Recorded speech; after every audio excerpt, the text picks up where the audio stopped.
Come on, Gray. Good morning. Good morning. Oh, it's 26 degrees out here right now, a little cool. I'm going to fill my bird feeders. They're all empty over here. I need suet and I need seed. Empty, empty. All right, all filled up. It is a Project Feeder Watch Count day, so I definitely need seed at the feeder. Whew, you back from your paper, Donnie? Yeah, bird. It was a quick trip. It's nippy out there. Woo! Thanks for getting the milk from the garage. Yeah, you betcha, sweet pea. I bring in this bird bath every morning and turn it upside down in the sink to get the ice out of it. And then, you know, take a gallon jug of water back out and refill it. It's plastic, so it holds up pretty good here. I guess if we had more frozen days, I would come up with some other plan, but this works for what we have. So it's a national holiday today in remembrance of Martin Luther King Jr. and his civil rights movement. And there's a quiz in the paper today to test our knowledge of all things Martin Luther King Jr. Right. And I got to say I didn't do well. There's 10 questions. And But they make them hard on purpose. These quizzes are not meant to be something you just knock out. Right. Exactly. I mean, I traditionally don't do good on any of these newspaper quizzes that we take, but... Right. Well, this is one of the questions I think that I basically knew about. It was in 1960, King was pastor of which church? A, the Wheat Street Baptist Church in Atlanta. B, the Dexter Avenue Baptist Church in Montgomery. C, the 16th Street Baptist Church in Birmingham. D, the Ebenezer Baptist Church in Atlanta.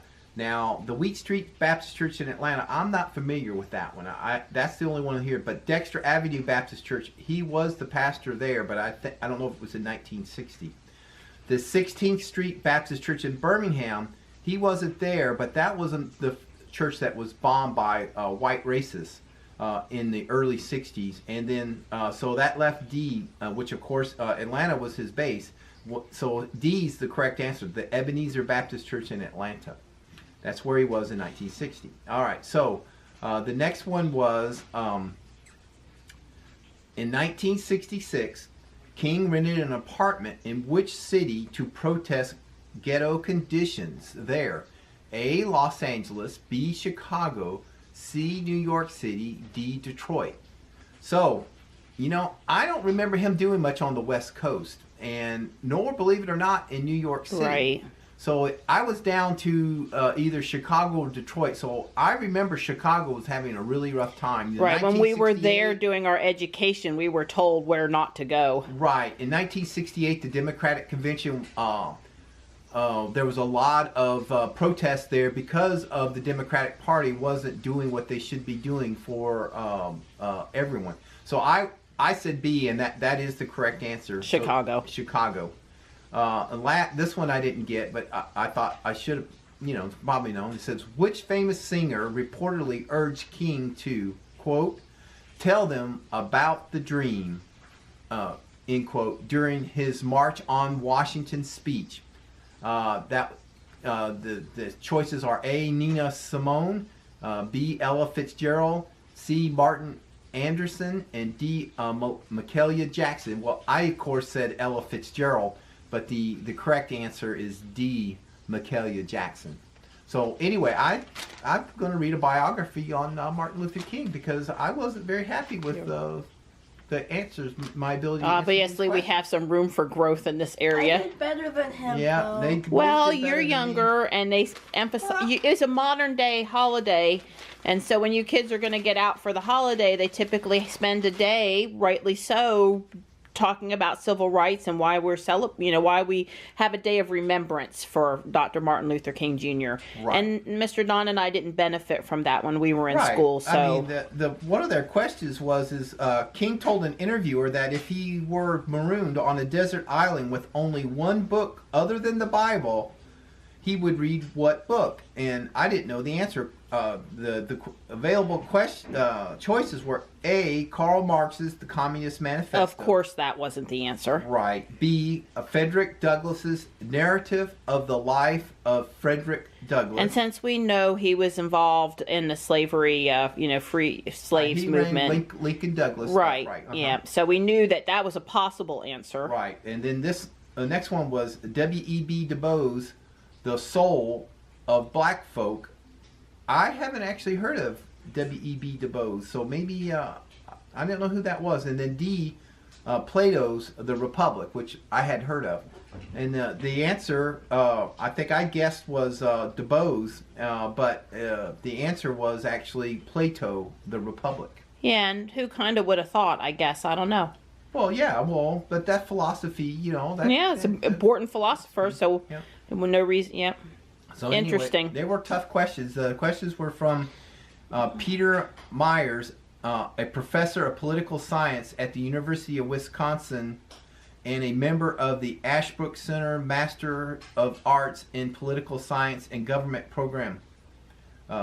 He wrote this survey. Oh, so you can find this survey on InsideSources.com. InsideSources.com.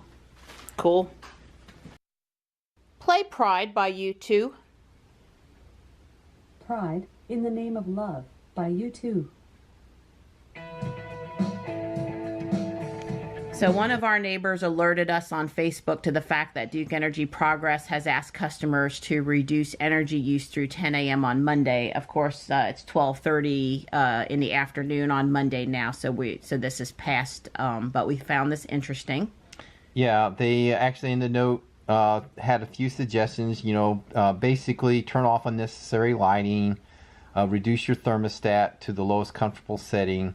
The big one is postpone activities that require electricity. In other words, don't run your dryer, don't cook, things like that. But I think this next one is a total joke. Unplug unused cell phone, tablet chargers.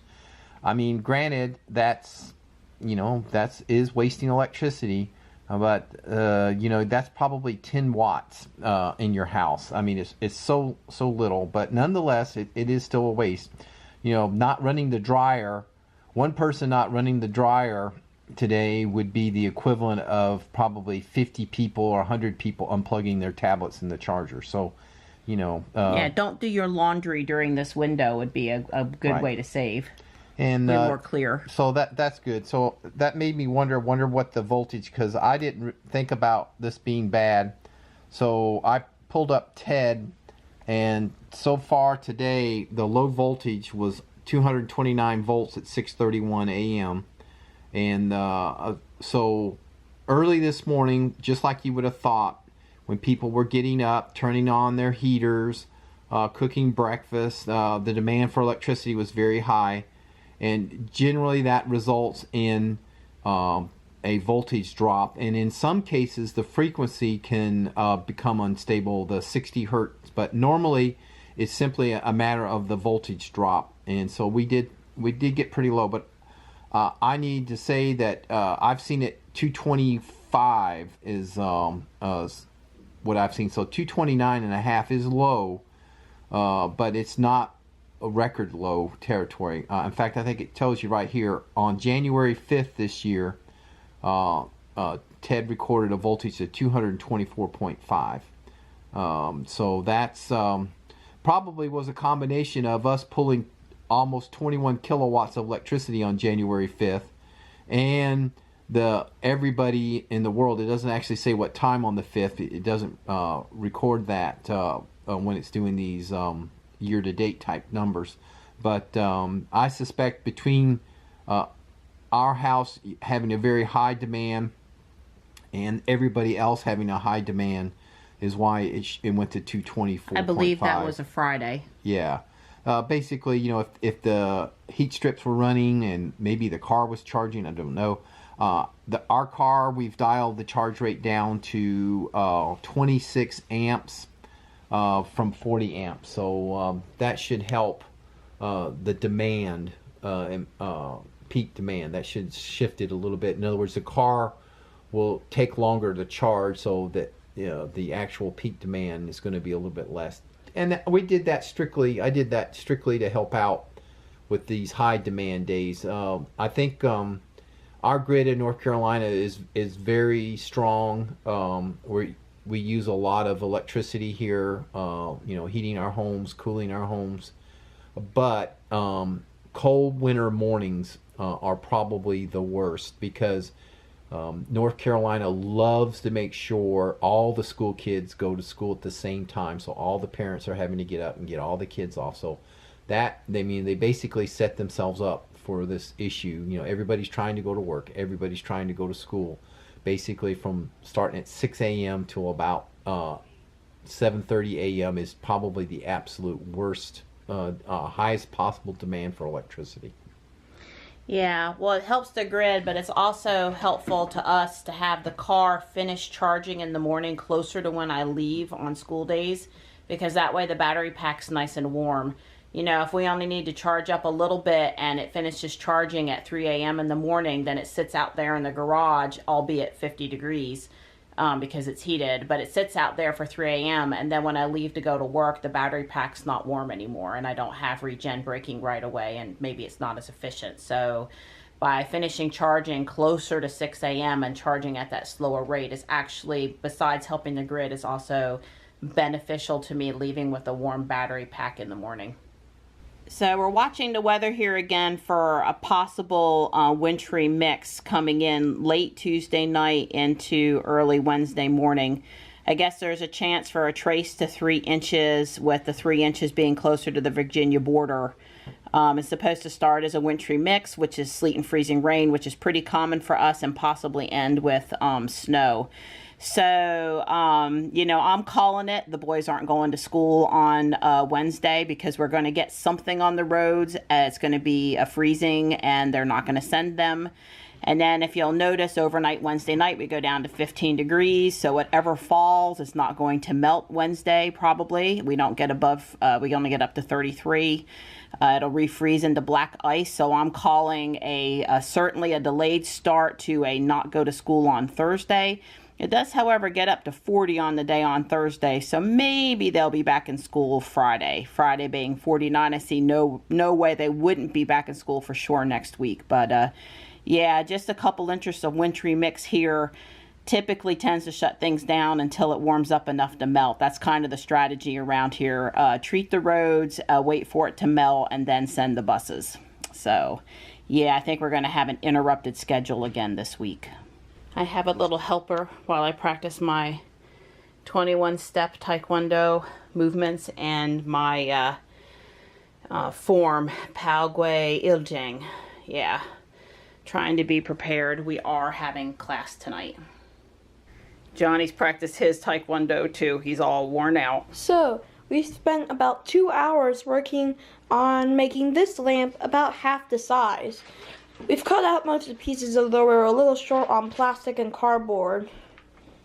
And these are our drawings. As you can see, we took some caution in it. We made sure to draw everything out. Yeah, that school project was a little grueling for me and Johnny. We wanted to go play, but we had to do our responsibilities. It's due Friday, I think. I helped him with the box cutter and marking into the plastic. That was next to impossible to mark into, and I guess we're at the point where he's ready to hot glue it, I think. He has a bunch of historical data, in this case on the lamp or the light bulb, and his measurements sheet, he probably needs to redo it neater, and it's a lot more stuff for him to work on, but I think he's going to be in good shape to have it done for Friday. So it's a little strange, but our Taekwondo school is open today, and given that there could be some bad weather later in the week and that Johnny really needs to practice for his black belt, we're going to go up there tonight, even though at this point I sure would like to have sat down next to Dawn and kicked back for a few minutes. But responsibilities, got to handle your responsibilities before you play, so that's what we're going to do. All right, we're here. I suspect it could be a low turnout because of the holiday, but that could be good, right? Because then they would have more time to spend working with us individually, and I know Johnny and I could both use that.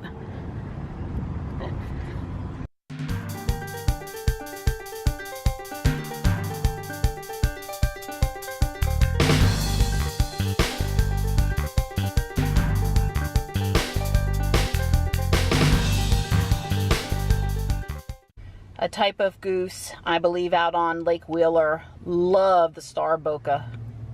So Johnny and I are home now. I'm making this pizza for dinner. We tried to find a Kyogre raid, but no luck on the way back to the house.